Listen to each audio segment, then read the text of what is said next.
മാലതി, ചായ. ഉമ്മറത്തെ ചാരുകസേരയിൽ മലർന്നു കിടന്നുകൊണ്ട് ജയൻ അകത്തേക്ക് വിളിച്ചു പറഞ്ഞു. അകത്തുനിന്ന് മറുപടിയൊന്നും വന്നില്ല. മാലതി, അയാൾ വീണ്ടും വിളിച്ചു.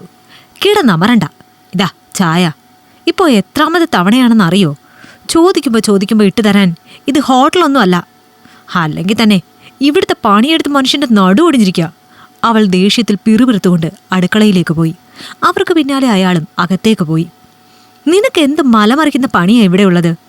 4 പേർക്കുള്ള ഭക്ഷണം ഉണ്ടാക്കണം, അലക്കണം, വീട് വൃത്തിയാക്കണം, ഇതല്ലേ ഉള്ളു. നിന്റെ പറച്ചിൽ കേട്ടാ തോന്നും ഈ നാട് മുഴുവൻ നിന്റെ തലയിലാണെന്ന്, അയാൾ പറഞ്ഞു. എന്നാ പിന്നെ നിങ്ങൾ തന്നെ ചെയ്, മലമറിക്കുന്ന പണിയൊന്നും ഇല്ലല്ലോ. അവർ ചെയ്തുകൊണ്ടിരുന്ന ജോലി നിർത്തി പുറത്തിറങ്ങി. ചെയ്യോടി, നീ ആരെ വെല്ലുവിളിക്കുന്നത് എന്നറിയോ? ജയൻ പറഞ്ഞുകൊണ്ട് നിൽക്കുമ്പോഴാണ് മകൾ അപർണ അങ്ങോട്ട് വന്നത്. എൻ്റെ പൊന്നച്ഛാ, അച്ഛന് രാവിലെ അമ്മയോട് വഴക്കിടാതിരിക്കാൻ പറ്റില്ലേ? ഒന്നാമതേ അമ്മയ്ക്കിന്ന് വയ്യാത്ത ദിവസമാണ്, ആ കൂട്ടത്തിലാണ് അച്ഛൻ്റെ ഓരോ, അവൾ പറഞ്ഞു. അവൾക്ക് മാത്രമല്ലേ ഉള്ളു, ഇതൊക്കെ എല്ലാ പെണ്ണുങ്ങൾക്കും ഉള്ളതാണ്. ഇപ്പോൾ അടുക്കളപ്പണി മാത്രമാണ് കിട്ടിയത്, ഇനി വാ തുറന്നാ വേറെ പലതും കിട്ടും. അവൾ പറഞ്ഞതൊരു സത്യമായതുകൊണ്ട് ജയൻ വേറെ ഒന്നും പറയാതെ ഓരോന്ന് ചെയ്യാൻ തുടങ്ങി. ഓരോ 10 മിനിറ്റ് കഴിയും മുമ്പേ തന്നെ അയാൾക്കും മടുത്തു. ഒരു സൈഡിൽ തീർക്കുമ്പോൾ അപ്പുറത്ത് വേറെ എന്തെങ്കിലും ആയിട്ടുണ്ടാവും. ഇവളിത് എങ്ങനെയാണാവോ അനായാസം ചെയ്തു തീർക്കുന്നേ? വായും കൊണ്ട് മിണ്ടാതെ എവിടെയെങ്കിലും ഇരിക്കാനുള്ളതിന് വലിയ ആള് കളിക്കാൻ പോയിട്ടല്ലേ, അനുഭവിക്കാം, അല്ലാതെ എന്ത് ചെയ്യും? സ്വയം പറഞ്ഞുകൊണ്ട് അയാൾ ഓരോന്ന് ചെയ്തു തീർത്തു. അച്ഛാ, ഞങ്ങൾ പോവാന്നേ. അപർണ അനിയൻ അർപ്പിതിനെയും കൂട്ടി ഇറങ്ങി. സമയം വൈകി. ജയൻ റൂമിൽ വെപ്രാളത്തിലെത്തുമ്പോൾ മാലതി കൂടി കിടക്കുകയാണ്. അയാൾക്ക് അവരെ നോക്കിക്കൊണ്ട് അടുത്തേക്ക് ചെന്നു. ഡോ മാലതി, എന്തുപറ്റി? തീരെ വയ്യേ? അയാൾ അവരുടെ ചുമലിൽ തട്ടി. വയ്യ ചേട്ടാ, നല്ല വേദനയാ. അവരുടെ കണ്ണുകൾ നിറഞ്ഞു വന്നു. ഞാനിപ്പോൾ വരാം. അയാൾ ഫോൺ എടുത്ത് പുറത്തേക്കിറങ്ങി. അല്പസമയം കഴിഞ്ഞ് ഒരു കൈയിൽ ഹോട്ട് ബാഗും മറുകൈയിൽ ആവി പറക്കുന്ന ചൂടുവെള്ളവുമായി എത്തി. മാലു, എണീറ്റേ, ദേ ഇത് കുടിക്ക്. പതിയെ മാലതിയെ തട്ടി ഉണർത്തി ഗ്ലാസ് കയ്യിൽ പിടിപ്പിച്ചു. അവർ ചൂട് ഊതി കുടിച്ചു. ജേട്ടൻ ഇന്ന് പോണില്ലേ? ഇല്ല, ലീവാക്കി. അയാൾ ഹോട്ട് ബാഗ് അവളുടെ വയറിലേക്ക് വെച്ചു. ഫുഡൊന്നും ആവാഞ്ഞിട്ടാണോ? ഇന്നത്തേക്ക് പുറത്തുനിന്ന് ആവായിരുന്നല്ലോ, എന്തിനാ വെറുതെ? അതുകൊണ്ടാണെന്ന് ആര് പറഞ്ഞു? താൻ ഇത്രയും വേദനയും സഹിച്ച് ഇവിടെ കിടക്കുന്നത് കണ്ടിട്ട് ഞാൻ എങ്ങനെയാ സമാധാനമായി പോകുന്നത്? അയാളത് പറയുമ്പോൾ അവളുടെ കണ്ണുകൾ തിളങ്ങി. അപ്പോൾ എനിക്ക് വേണ്ടിയാണോ? പിന്നല്ലാതെ. അയാൾ അവരെ ചേർത്ത് പിടിച്ചു. പിന്നെന്തിനാണ് രാവിലെ എന്നോട് ദേഷ്യപ്പെട്ടത്? അത് ചുമ്മാ ഒരു മനസുഖം, അയാൾ ചിരിയോടെ കണ്ണടിച്ച് കാണിച്ചു.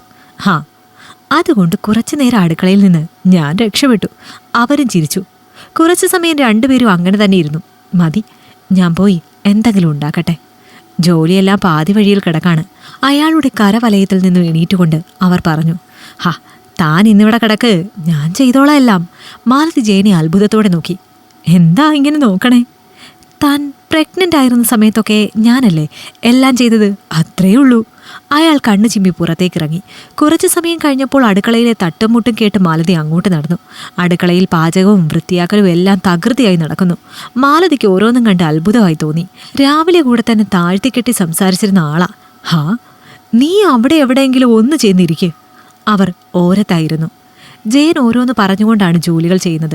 ഓഫീസിലെയും നാട്ടിലെയും കാര്യങ്ങൾ പരസ്പരം സംസാരിച്ചുകൊണ്ടിരുന്ന്. ഊണ് കഴിക്കാൻ വാ. മാലതിയെ കയ്യിൽ പിടിച്ച് ടേബിളിനടുത്തിരുത്തി. ഒരു പാത്രത്തിൽ ചോറും കറികളും എടുത്ത് ജയൻ തന്നെ മാലതിക്ക് ഊട്ടി. അപ്പോഴൊക്കെ ഒരു ഭർത്താവിൽ നിന്ന് കിട്ടാതെ പോയ സ്നേഹവും വാത്സല്യവും ഒക്കെ കിട്ടിയതിൻ്റെ സന്തോഷത്തിലായിരുന്നു അവർ. രണ്ടുപേർക്കും ഒരുപോലെ ഭക്ഷണം വിളമ്പുന്ന ജയനെ മാലതി കണ്ണിമയ്ക്കാതെ നോക്കി. എന്താ താനിങ്ങനെ നോക്കുന്നേ? ജേട്ടൻ ഓർമ്മയുണ്ടോ നമ്മൾ എന്നാണ് ഇങ്ങനെ ഒന്നിച്ചിരുന്ന് ഭക്ഷണം കഴിച്ചതെന്ന്? എന്നോടിതുപോലെ സ്നേഹത്തോടെ സംസാരിച്ചതെന്നാണെന്ന് അവൾ ചോദിച്ചതും അയാളും വല്ലാതെയായി. തന്നെ ഞാൻ ഒരുപാട് വിഷമിപ്പിക്കുന്നുണ്ടല്ലേടോ? മനഃപൂർവ്വം അല്ലടോ, തനിക്കറിയുന്നതല്ലേ ജോലിയും അതിൻ്റെ പ്രഷറും. എന്തൊക്കെയാണെങ്കിലും അതൊന്നും തന്നെ അവഗണിച്ചതിന് പരിഹാരമല്ല എന്നെനിക്കറിയാം. ഒരവസരം കൂടി എനിക്ക് തരാമോ മാലു? അയാൾ അവരുടെ കണ്ണുകളിൽ നോക്കി. എനിക്കറിയാമല്ല, എങ്കിലും മനുഷ്യനല്ലേ, ചിലപ്പോഴൊക്കെ ഒരു പരിഗണനയും കിട്ടാതെ വരുമ്പോൾ ഉണ്ടാകുന്ന ഓരോ വിഷമം, അതാണ്. ഇടയ്ക്കിടെ ഞാനും. ഏട്ടൻ എന്നോട് ക്ഷമിക്കണം. അത് വിട്, നമുക്കൊന്നേന്ന് തുടങ്ങാം. അവർ ചിരിയോടെ ചേർന്നിരുന്നു. അമ്മാ. അപർണയും അർപ്പിതും സ്കൂൾ വിട്ട് അകത്തേക്ക് കയറി വരുമ്പോൾ ഹാളിലെ സെറ്റിയിൽ അച്ഛൻ്റെ മടിയിൽ തലചായ്ച്ച് കിടക്കുന്ന അമ്മയെ കണ്ടതും രണ്ടാളും പരസ്പരം അങ്ങോട്ടും ഇങ്ങോട്ടും നോക്കി. ഇതെന്താ ഞങ്ങളീ കാണുന്നത്? ബാഗ് ചെയറിലേക്കിട്ട് അപർണ ചോദിച്ചു. ഹാ, ഇനി മക്കൾ ഇതുപോലെ പലതും കാണും. അച്ഛനൊന്നും പോയില്ലേ? അർപ്പിതാണ്. ഇല്ല. നിങ്ങൾ പോയി വേഷം മാറി വാ, ഞാൻ ചായ എടുക്കാം. മാലതി എഴുന്നേൽക്കാൻ തുടങ്ങിയതും ജയൻ അവരെ അവിടെ പിടിച്ചിരുത്തി. മോളെ, ചായ ഇട്ടേ ഫ്ലാസ്കിൽ വെച്ചിട്ടുണ്ട്. പോയി വേഷം മാറ്റി വന്ന് അതെടുത്ത് കുടിക്ക്. കഴിക്കാനുള്ളതും അവിടെ ഇരിപ്പുണ്ട്. അച്ഛൻ പറഞ്ഞതും രണ്ടാളും അകത്തേക്ക് പോയി. എന്നാലും എന്തൊരു മാറ്റമാണല്ലേ ചേച്ചി അച്ഛനും അമ്മയ്ക്കും? അർപ്പിത് ചോദിച്ചു. ശരിയാ, ഇപ്പം എന്തോ വലിയൊരു സമാധാനം പോലെ. അവൾ അതും പറഞ്ഞ് വാഷ്റൂമിലേക്ക് പോയി. കുറച്ചു കഴിഞ്ഞ് അവർ 4 പേരും കൂടി ഒന്നിച്ച് പുറത്തു പോകാൻ തയ്യാറായി. എത്ര നാളായച്ചാ നമ്മളിങ്ങനെ കറങ്ങാനൊക്കെ പോയിട്ട്? ഇപ്പം ഞങ്ങൾ എന്തോരം ഹാപ്പിയാണെന്നറിയാമോ? അർപ്പിതിന് സന്തോഷം അടക്കാനായില്ല. ഇത്രയും നാൾ അച്ഛൻ്റെ സമാധാനം മാത്രമാണ് നോക്കിയത്. അച്ഛൻ്റെ കയ്യിൽ നിന്നും കുറേ തെറ്റ് സംഭവിച്ചിട്ടുണ്ട്. സോറി മക്കളെ, ഇനി എങ്ങനെ ഉണ്ടാവില്ല, പ്രോമിസ്. അയാൾ ആത്മാർത്ഥമായി തന്നെ മക്കളോട് മാപ്പ് പറഞ്ഞു. അയ്യേ, അച്ഛനെന്തിനാ സോറി പറയുന്നേ? ഞങ്ങൾക്കറിയാലോ അച്ഛൻ്റെ ജോലിയും തിരക്കും. സാരമില്ല, എപ്പോഴും വേണമെന്നില്ല, വല്ലപ്പോഴും ഇതുപോലെയൊക്കെ മതി അച്ഛാ. ഇന്ന് കണ്ടില്ലേ, നമ്മുടെ വീട്ടിൽ എന്തൊരു പോസിറ്റീവ് വൈബായിരുന്നു. അതേപോലെ എന്നും ഉണ്ടായാൽ മതി. നിങ്ങൾ രണ്ടാളും ഇടയ്ക്കിടെ വഴക്ക് കൂടുന്നതാണ് ഞങ്ങൾക്ക് ഏറ്റവും വലിയ വിഷമം. അതുമാത്രം ഒന്ന് മാറിയാൽ മതി. അപർണ അവളുടെ ഭാഗം പറഞ്ഞു. ഇനി അങ്ങനെയൊന്നും ഉണ്ടാവില്ല അല്ലേ ഏട്ടാ? മാലതി ചിരിയോടെ ജയന്റെ കയ്യിൽ പിടിച്ചു. അയാൾ തിരിച്ചു. നഷ്ടപ്പെട്ട സമയം തിരിച്ചു കിട്ടില്ല. അതുകൊണ്ട് തന്നെ ഇനി നമ്മുടെ സമയം പാഴാക്കാതെ ഞാൻ നോക്കിക്കൊള്ളാം. ജയൻ പറഞ്ഞപ്പോൾ അപർണ അയാളെ തടഞ്ഞു. ഞാനല്ല അച്ഛാ, നമ്മൾ. 4 പേരും ചിരിയോടെ ആ മനോഹര സായാഹ്നം ആസ്വദിച്ചു. ഇഷ്ടമായെങ്കിൽ ലൈക്ക് ചെയ്യൂ. നിങ്ങളുടെ അഭിപ്രായങ്ങൾ കമന്റായി രേഖപ്പെടുത്തൂ. കൂടുതൽ കഥകൾ കേൾക്കാൻ ഈ ചാനൽ സബ്സ്ക്രൈബ് ചെയ്യൂ.